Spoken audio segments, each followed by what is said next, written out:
बिस्मिल्लाहिर्रहमानिर्रहीम अस्सलाम वालेकुम। A very warm welcome to my YouTube channel psycho informative. आज की जो वीडियो है उसमें भी हम डीएसएम सीरीज़ के बारे में बात करेंगे।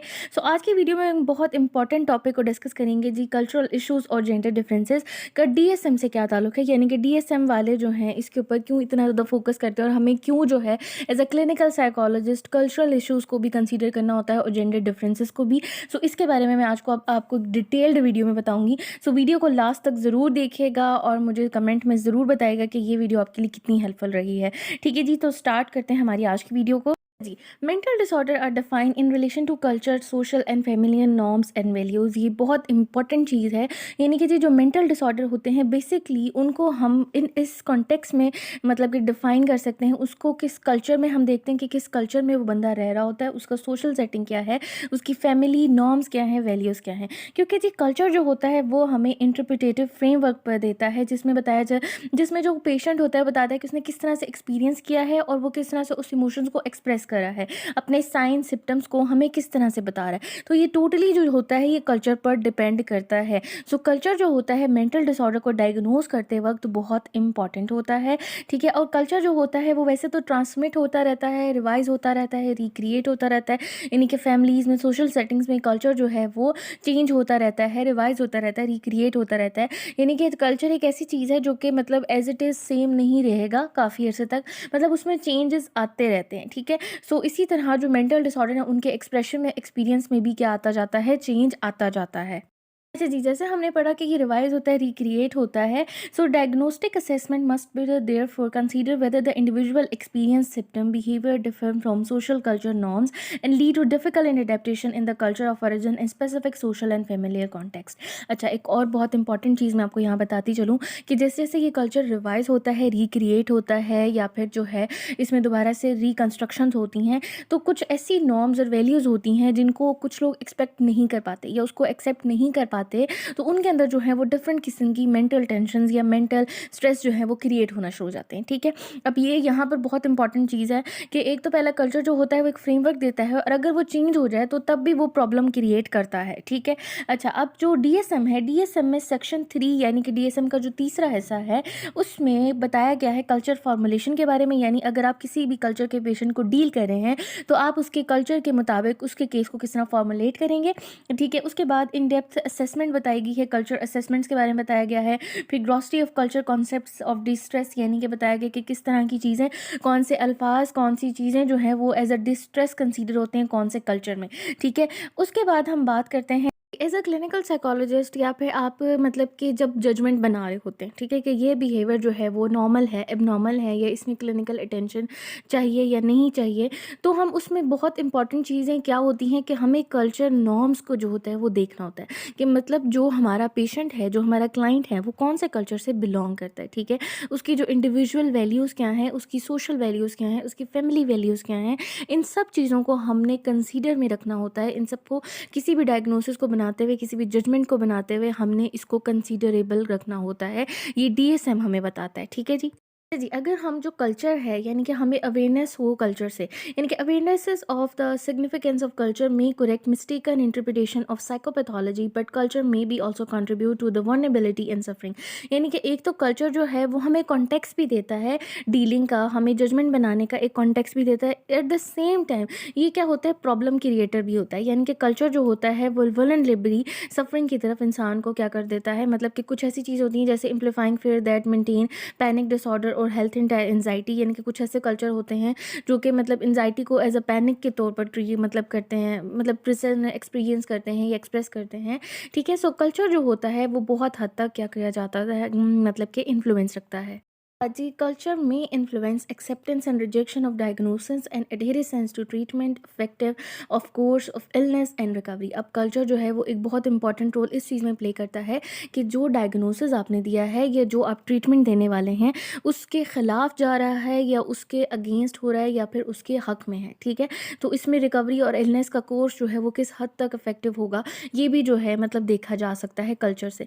Culture also affect the conduct of clinical encounter as a result of culture between degree difference between the clinician and the patient have implications for the accuracy and acceptance of diagnosis as well as treatment decision, prognostic consideration and clinical outcome.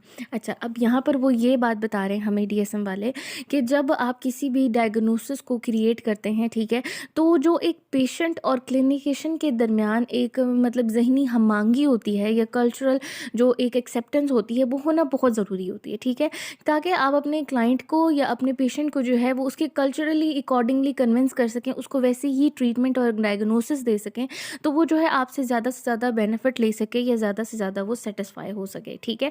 अब DSM में जो है वो 3 किस्म के मतलब कि हमें एस्पेक्ट बताए गए हैं, 3 मेजर कॉन्सेप्ट के बारे में बताया गया है, उनके बारे में मैं आपको बताऊँगी और हम इसमें एग्जांपल्स भी देखेंगे, सो वो भी आपके लिए बहुत हेल्पफुल होगा। DSM में बताया गया है कि एक कल्चरल सिंड्रोम के बारे में बताया गया है, दूसरा जी कल्चरल ईडियम ऑफ डिस्ट्रेस जो होते हैं हर कल्चर के अलग अलग होते हैं, इसके अलावा जी कल्चर एक्सप्लेनेशन और परसीव्ड कॉज, यानी कि किस तरह से कल्चर में जो है वो एक्सप्लेन किया जाता है कॉजेज़ को और उनको परसीव किया जाता है, इसके बारे में बताया जाता है। सबसे पहले हम इन 3 टर्म्स को समझते हैं कि ये 3 टर्म्स होती क्या हैं, इसको किस तरह से हम अप्लाई करते हैं। सबसे पहले हम बात करेंगे कल्चर सिंड्रोम की। Culture syndrome is a cluster और ग्रुप ऑफ को occurring relative invariant symptom found in a specific culture group community और कंटेक्स्ट। अच्छा, अब ये जो होता है एक क्लस्टर या ग्रुप होता है इनवेरिएंट सिम्टम्स का, जो कि जो है एक स्पेसिफिक कल्चर में पाया जाता है। जैसे कि पाकिस्तानी कल्चर में कुछ चीज़ें होती हैं जैसे कि फॉर एग्जाम्पल मैंने यहाँ पर एग्जाम्पल ली है अथरा की, ईवल आई की, जिन पोजेशन की। अथरा जो होता है यानी कि एक ऐसी वुमेन जिसका मिस कैरेज जो होते हैं वो फ्रिक्वेंटली अप होते रहते हैं, ठीक है, तो हम उसके जो है साय को भी क्या कर देते हैं, मतलब उसके परछावें को हम इग्नोर करना शुरू करते हैं, सोसाइटी में उसको अनएक्सेप्टेबल समझा जाता है। फिर इसी तरह जी कुछ ऐसे लोग होते हैं जो जिन पोजेशन में होते हैं तो उनको भी जो है वो मतलब कि एबनॉर्मली डील करना शुरू कर दिया जाता है। इसके अलावा जी ईवल आई जो है वो भी एक कल्चरल सिंड्रोम है, यानी कि नज़र बद जिसको कहते हैं, वो बरहक है, लेकिन हमारे पाकिस्तान में जो है इसको एक कल्चरल सिंड्रोम के तौर पर कैरी किया जाता है, ठीक है, यानी कि हमारे कल्चर में इसको बहुत ज़्यादा वैल्यू दी जाती है। अब ये जो सारी चीज़ें होती हैं ये एक्चुअल में कोई भी मेंटल इलनेस को लेबलाइज नहीं करती, ठीक है, लेकिन जी ये बहुत सी चीज़ों को क्रिएट कर देती हैं, ठीक है। अब इस पर डिपेंड करता है कि किस तरह ये कल्चर जो है इसको डिस्ट्रेसफुल क्रिएट करता है, ये इसमें किस तरह से फ्यूचर ऑफ इलनेस को भी रिकोगनाइज करता है, तो ये किस तरह से होता है। लेकिन जो लोग उस कल्चर में होते हैं उनके लिए ये सारी चीज़ें होती हैं वो कॉमन होती हैं, ठीक है, उनके लिए सारी चीज़ें मतलब कि नॉर्मल बातें होती हैं। लेकिन जो आउटसाइडर होता है, जो ऑब्जर्वर होता है, उनको ये सारी चीज़ें नज़र आती हैं।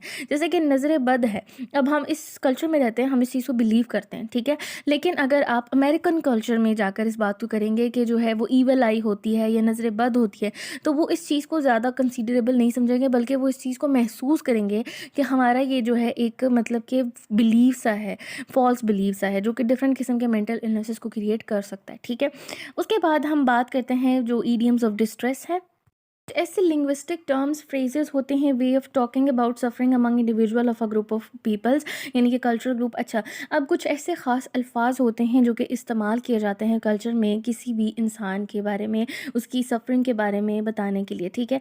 अब इसमें जो है मतलब कि डिफरेंट किस्म के एक्सप्रेसिंग और कम्युनिकेटिंग नेम्स हो सकते हैं, जैसे कि हम एक वर्ड यूज़ करते हैं मनहूस, ठीक है, तो इस तरह भी। और इसके अलावा जी हम मतलब कि कोई एक ऐसा इंसान है जिसके साथ बैड लक होती जाती है या उसके साथ कुछ बुरा हो रहा है, तो हम उसको मनहूस डिक्लेयर कर देते हैं, मतलब कि हम कुछ ऐसे वर्ड्स यूज़ करते हैं, ठीक है। इसके अलावा कुछ ऐसे वर्ड्स होते हैं जिसको हम वर्बैटम्स भी कहते हैं, जैसे कि पाकिस्तान में अब हम अगर क्लिनिकल सेटिंग में होते हैं तो लोग जो होते हैं मतलब जो एंजाइटी का शिकार होते हैं वो ये कहते हैं कि मेरा दिल घबराता रहता है, मेरा मन घबराता रहता है, लेकिन एक्चुअल में वो क्या है, बेचैनी होती है, ठीक है, मतलब कि उसको एक हम उसमें बुकिश लैंग्वेज में देखें तो वो कुछ और वर्ड हैं, लेकिन अगर हम उसको देखें तो वो कल्चरल डिस्ट्रेस के क्या है, मतलब कि लिंग्विस्टिक टर्म्स हैं जो कि हम एज अ किसी भी कल्चर में लोग अपने इमोशन को या फिर अपने जो डिस्ट्रेस है उसको बयान करने के लिए इस्तेमाल करते हैं, ठीक है। अगली जो चीज़ है वो है कल्चरल एक्सप्लेनेशन और perceived cause as is a label attribution feature of an explanatory model that provide a culturally convince etiology और cause of symptom illness distress. Causal explanation में salient feature of folk classification of disease use to the lay person और healer, ठीक है। अच्छा, अब इसमें है कि हम किस तरह से किसी भी कल्चर में किसी भी बीमारी को एक्सप्लेन करते हैं या उसको प्रोसीड करते हैं, ठीक है। जैसे हम एग्जाम्पल लेते हैं जिन पोजेशन की, ठीक है। अच्छा, अब हो भी सकता है कि वो बंदा जो है वो शिज़ोफ्रेनिया का शिकार हो, लेकिन उसकी जो हरकतें हैं, उसके जो भी मतलब के तासुरात होते हैं, वो इस तरह से लगते हैं जैसे ये किसी चीज़ के ज़ेरे असर है, यानी कि इस पे कोई साया वगैरह है, ठीक है। सो एक आम बंदा, एक मतलब कि जो ले पर्सन है, एक जाहिल बंदा या जो कि मतलब नहीं ज़्यादा पढ़ा लिखा, वो आपको यही कहेगा कि इसके ऊपर मतलब कि कोई चीज़ है, किसी चीज़ का साया है। लेकिन एट द सेम टाइम हम उसको अगर मेडिकल टर्म्स में देखेंगे तो उसको कोई ना कोई मेंटल इलनेस होगी, या फिर उसको कोई भी मतलब कि इसमें हम एक्सप्रेशन की बात करेंगे, किस तरह से किसी कल्चर में जो है वो डिज़ीज़ को एक्सप्रेस किया जाता है। ये भी क्लिनिकल के लिए, एक क्लिनिकल साइकोलॉजिस्ट के लिए बहुत इंपॉर्टेंट होता है कि उसको इन सब टर्म्स के बारे में पता होना चाहिए, ठीक है। अब अगला जो इम्पॉर्टेंट पॉइंट वो हम डिस्कस करेंगे जेंडर डिफरेंसेस का। अब डायग्नोसिस बनाते हुए जेंडर डिफरेंसेस जो होते हैं वो कितने इंपॉर्टेंट होते हैं, इसके बारे में अब हम बात करेंगे। जी, जैसा कि हम सबको पता है कि दुनिया में जो है सिर्फ़ 2 ही जेंडर पाए जाते हैं, यानी कि मेन और वुमेन, और इसके अलावा जी ट्रांसजेंडर, ठीक है। अच्छा, अब मेन और वुमेन का यहाँ पर ज़िक्र किया गया है कि उनकी जो कुछ एक्सप्रेशन होते हैं मेडिकल कंडीशंस की, उनमें थोड़ा डिफरेंस होता है, ठीक है। अच्छा, अब मेंटल डिसऑर्डर में भी सेम यही चीज़ होती है कि मतलब उनके जो एक्सप्रेशन होता है या उनका जो कॉजेज़ होते हैं वो डिफरेंस हो सकता है उनमें, ठीक है। मतलब अगर एक डिप्रेशन है तो हो सकता है उसके कॉज़ और उसका जो एक मतलब कि हम कह सकते हैं एक्सप्रेशन, वो मेल और फीमेल दोनों में अलग होगा, ठीक है। अब जेंडर डिफरेंसेस को DSM-5 में बहुत मतलब एक्यूरेटली यूज़ किया गया है। इनकी बायोलॉजिकल सेक्स जो होती हैं, इसके अलावा एक इंडिविजुअल सेल्फ रिप्रेजेंटेशन, जो एक इंसान अपने आप को समझता है, वो किस तरह से अपने जो मेंटल डिसऑर्डर है उसको किस तरह से डायग्नोज करवा सकता है या उसको किस तरह से बयान कर सकता है, ठीक है। तो अब हम इस पे बात करेंगे। DSM-5 में जेंडर डिफरेंसेस को बहुत ज़्यादा हाईलाइट किया गया है, यानी कि difference of man and women, उनकी बोथ बायोलॉजिकल सेक्स के बारे में भी बताया गया है कि मतलब अगर मेल में होगा तो इस तरह होगा, फीमेल में होगा तो इस तरह होगा। और इसके अलावा जी इंडिविजुअल सेल्फ रिप्रेजेंटेशन, अगर कोई बंदा अपने आप को किसी और तरह परसीव कर रहा है, यानी किसी और जेंडर में परसीव कर रहा है, तो उसके बारे में भी है। इसके अलावा बेसिकली ये जो चीज़ है ये मोस्टली यूज़ होती है हमारे पास पर्सनैलिटी डिसऑर्डर्स में भी, ठीक है। इसमें जी difference are based on the only biological sex, यानी कि जो बायोलॉजिकल सेक्स है उसके ऊपर जो डिफरेंसेस आ रहे हैं, DSM उन पर फोकस करता है, ठीक है। सबसे पहली बात है, gender can influence illness in a variety of ways. First, it will exclusively determine whether individual is at the risk of a disorder. अच्छा, सबसे पहली बात ये होती है कि जेंडर सबसे पहले बताता है कि ये वाला जो स्पेसिफिक डिसऑर्डर या इलनेस है, इसका कितना ज़्यादा रिस्क फैक्टर मौजूद है कौन सी वाली जेंडर में। जैसे कि एक डिसऑर्डर है प्रीमेंस्ट्रुअल डायस्फोरिक डिसऑर्डर। अब ये जो होता है स्पेसिफिकली फीमेल में पाया जाता है, उनके पीरियड से पहले जो है एक स्पेसिफिक किस्म का डिप्रेशन है जो उनमें पाया जाता है, ठीक है। अब हम इसको मैन में डायग्नोज नहीं कर सकते, ठीक है। सेकंड हमारा ये होता है कि जेंडर में moderate the overall risk for the development of disorder as shown marked gender differences in the prevalence incident rate selected mental disorder, यानी कि जी जेंडर जो होता है वो मॉडरेटली रिस्क फैक्टर को भी सम टाइम जो है वो इंडिकेशन दे देता है कि कितना ज़्यादा रिस्क पर है ये बंदा, ये बंदी, ठीक है। उसके बाद जो तीसरी चीज़ है वो बहुत इंपॉर्टेंट होती है। चीज़ ये है कि जी जो पर्टिकुलर सिम्टम्स होते हैं वो कोई भी जेंडर जो है वो किस तरह से एक्सपीरियंस करता है, ठीक है। जैसे कि जी ADHD जो है, इसका जो डिफरेंस होता है वो गर्ल्स एंड बॉयज़ दोनों में एक्सपीरियंस वाइज डिफरेंट होता है, यानी कि वो डिफरेंटली इसको एक्सपीरियंस करते हैं और प्रेजेंट भी डिफरेंटली करते हैं, ठीक है। यहाँ पर भी जेंडर डिफरेंस जो है वो बहुत इंपॉर्टेंट हो गया इस डिसऑर्डर को डायग्नोज करते हैं। Likely has effect on the experience of a disorder that are indirectly relevant to the psychiatric disorder diagnosis. It may be the certain symptoms are more readily endorsed by men or women, and that this contributed to difference in the service provision. Women may more likely to recognize a depressive, bipolar, anxiety disorder and endorse more comprehensive list of the symptom than men. यानी कि कुछ लोग ऐसे होते हैं, या मतलब कि जेंडर भी इस चीज़ में बहुत ज़्यादा कॉन्ट्रीब्यूटेबल होता है कि किस तरह से अपने सिम्टम को एक्सप्रेस किया जा रहा है, ठीक है। अब जो वुमेन होती है वो बहुत ज़्यादा कम्प्रहेंसिव होती है अपने डिसऑर्डर को एक्सप्रेस करते हुए या उसके सिम्टम्स को एक्सप्रेस करते हुए एज़ कम्पेयर टू मैन। उसके बाद जो बहुत इंपॉर्टेंट चीज़ होती है वो रिप्रोडक्टिव साइकिल होता है मैन वुमेन दोनों में, जो कि मेंटल डिसऑर्डर को जो है वो क्रिएट करता है या उनमें जो है वो इंपॉर्टेंट रोल प्ले करता है। अच्छा जी, रिप्रोडक्टिव साइकिल इवेंट्स जो होते हैं उसमें एस्ट्रोजन जो होता है एक हार्मोन हमारे अंदर, उसकी जो है वेरिएशन होती है मेल फीमेल दोनों में। अब इससे क्या होता है कि जेंडर डिफरेंसेस में जो है वो रिस्क, एक्सप्रेशन ऑफ इलनेस दोनों जो होते हैं वो मतलब कि कंसीडरेबली इफेक्ट होते हैं, ठीक है। अब इसमें जैसे कि हमारे पास मेनिया है, मेजर डिप्रेशन एपिसोड है, ये वुमेंस में कुछ ऐसे टाइम पर जो होते हैं इनकी शिद्दत जो है वो बढ़ जाती है, ठीक है। यानी कि ये बहुत ज़्यादा मतलब कि ज़्यादा रिलेबिलिटी के साथ बहुत ज़्यादा मतलब कि सामने बढ़कर आते हैं, ठीक है। इसके अलावा जी in case of the sleep और energy alternation of other nominatives postmortem and have low diagnosis liability, यानी कि इस एट द सेम टाइम जब उनमें ये चीज़ मतलब कम होती है तो ये जो सिम्टम्स होते हैं ये भी कम होना शुरू हो जाते हैं, ठीक है। डीएसएम है, ये मैनुअल है, इसमें इन्फॉर्मेशन जो दी गई है वो जेंडर को मल्टीपल लेवल्स पर दी गई है। यानी कि कुछ ऐसी चीज़ें होती हैं जो जेंडर स्पेसिफिक सिम्पटम्स होते हैं, डायग्नोस्टिक क्राइटेरिया उनके मुताबिक ऐड किए गए हैं हर डिसऑर्डर में, ठीक है। इसके अलावा जी जेंडर रिलेटेड स्पेसिफायर भी लगाए गए हैं कि कहाँ पर जो है वो प्री, जैसे कि एक प्रीनेटल ऑनसेट मूड एपिसोड है जो फीमेल में पाया जाता है, वही हार्मोनल चेंजेस की वजह से और जो भी प्रॉब्लम है, इन्वायरमेंटल प्रॉब्लम, तो ये सारी चीज़ें स्पेसिफायर बताए गए हैं। इसमें बाकायदा तौर पर उनको बताया गया कि किस तरह से हम जो है वो एडिशनल इन्फॉर्मेशन दे सकते हैं जेंडर डायग्नोसिस के ऊपर, और इसके अलावा जी हम किस तरह से किसी भी डिसऑर्डर को रिलेट कर सकते हैं जेंडर डिफरेंसेस से, और इसके अंदर एडिशनल जो है वो डायग्नोसिस बना सकते हैं। सो ये सारी चीज़ें जो हैं वो डीएसएम में दी गई हैं, ठीक है। को बनाने का मकसद सिर्फ ये था कि हम किस तरह से कल्चरल इशू और जेंडर डिफरेंस को जो है वो डीएसएम को पढ़ते वक्त किस तरह इन दोनों चीज़ों का हमने ख्याल रखना होता है, ये किस तरह से इसको हम पढ़ सकते हैं, ठीक है। डीएसएम को जब आप पढ़ेंगे, इसको हम आगे पढ़ते जाएंगे इसके डिसऑर्डर को, तो आपको आगे मज़ीद पता चलेगा। मेरी आज की वीडियो अगर आपको पसंद आई हो, इन्फॉर्मेटिव हो, तो प्लीज़ मुझे ज़रूर बताइएगा। अपना बहुत सारा ख्याल रखिएगा। मिलती हूँ मैं आपसे नेक्स्ट वीडियो में। अल्लाह हाफ़िज़।